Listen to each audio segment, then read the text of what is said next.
É engraçado como um dos jogos que eu acho que mais tem valor de se rejogar depois de terminar a história principal também seja, dentre os que me vem à cabeça, um dos que mais parece repetitivo.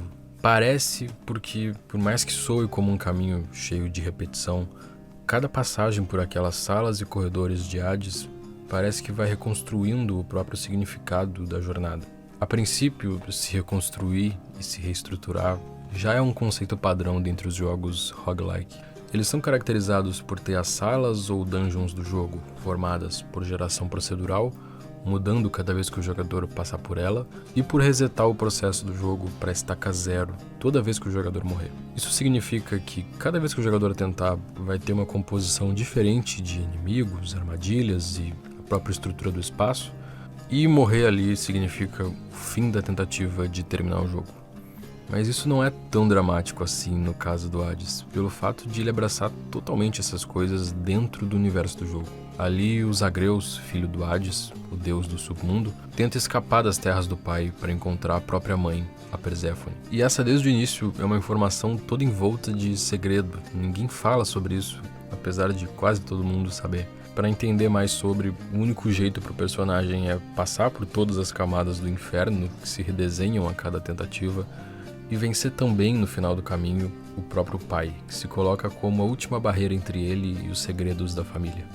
Mas o Zagreus, assim como o pai, não consegue sobreviver na superfície. Ele até encontra a mãe lá em cima, mas consegue, no máximo, ter uma conversa por alguns minutos e então... However long it takes.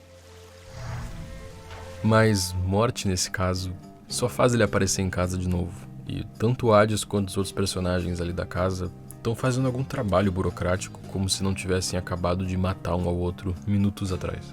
Toda a situação da Perséfone, os motivos sobre por que ela foi embora do submundo, por que ninguém contou nada para os Zagreus, e o fato de ele estar cutucando toda essa estrutura mitológica gigante, simplesmente não se fala sobre isso. Não é só uma família disfuncional, é isso elevado ao infinito, a proporção de deuses. Os conflitos deles são os grandes espetáculos das emoções humanas. E o jogo tá sempre tirando sarro com o fato de ninguém ali conseguir resolver até uma discussão simples. Alguma coisa idiota vai se arrastar, não ironicamente, por centenas de anos e ser resolvida em alguma coisa dramática, tipo um duelo até a morte. As intrigas de família são o tema de tragédias que se arrastam por anos. E o mesmo se aplica até a demonstrações de afeto. O Thanatos, amigo de infância dos Zagreus, é um dos únicos personagens ali que aparece para ajudar de alguma forma no meio do jogo, mas não sem enquadrar tudo como uma competição entre quem é melhor ali. A gente está no meio desses deuses com várias instituições bizarras sobre como lidar com as coisas e também incrivelmente resistentes a mudar qualquer coisa lá. É um mundo em que a referência de tempo é sempre através de eternidades e os personagens são deuses, personificações de alguma coisa específica e o pacote de personalidade que vem junto com ela. Eles são rígidos em seja qual forem as subjetividades e juízos de valor modernos que se fazem sobre como é o deus do trovão ou como é a deusa do amor. E é nesse mundo de coisas e personagens extremamente rígidos que um personagem que também parece preso numa tragédia grega, há de estar fadado a tentar escapar do reino do pai e morrer de novo no processo, vai pouco a pouco adquirindo algum tipo de agência sobre a história. A história de Hades parte do personagem ali reconhecer esse pacto pelo qual todo mundo faz as coisas, seja o de fugir e de não lidar, no caso da Perséfone, ou enterrar e reprimir, como no caso do Hades, e enfrentar exatamente isso.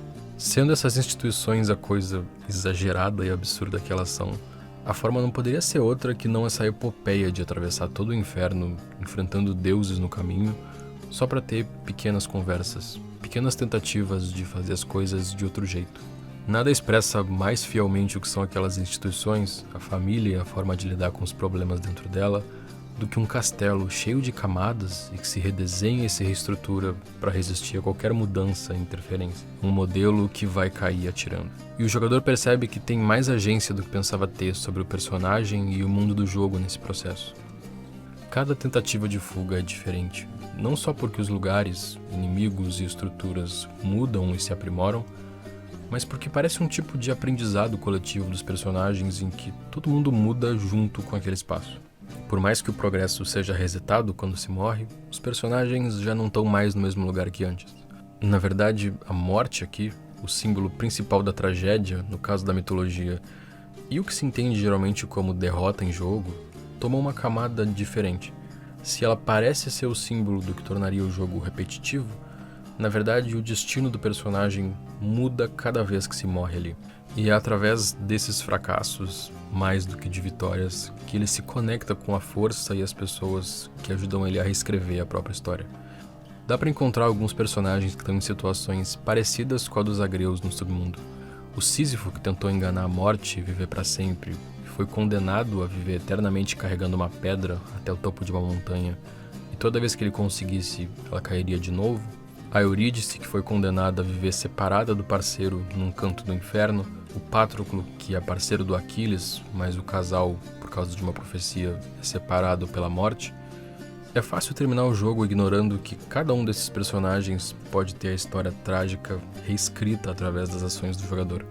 Dá pra identificar eles como uma referência a mais, um elemento da mitologia a mais para entrar no códex de informações do jogador, ou como partes dessa comunidade que, assim como o protagonista, devagar vai encontrando ali o próprio espaço para fantasia dentro desse mundo particularmente rígido. Meu nome é Otávio e só passando aqui para lembrar, para dar uma olhada na nossa campanha de apoio. A gente produz conteúdo adicional lá todo mês e muita coisa de lá acaba virando vídeo, inclusive essa recomendação do Hades. Então dá uma olhada lá que vale bastante a pena e ajuda muito a gente também.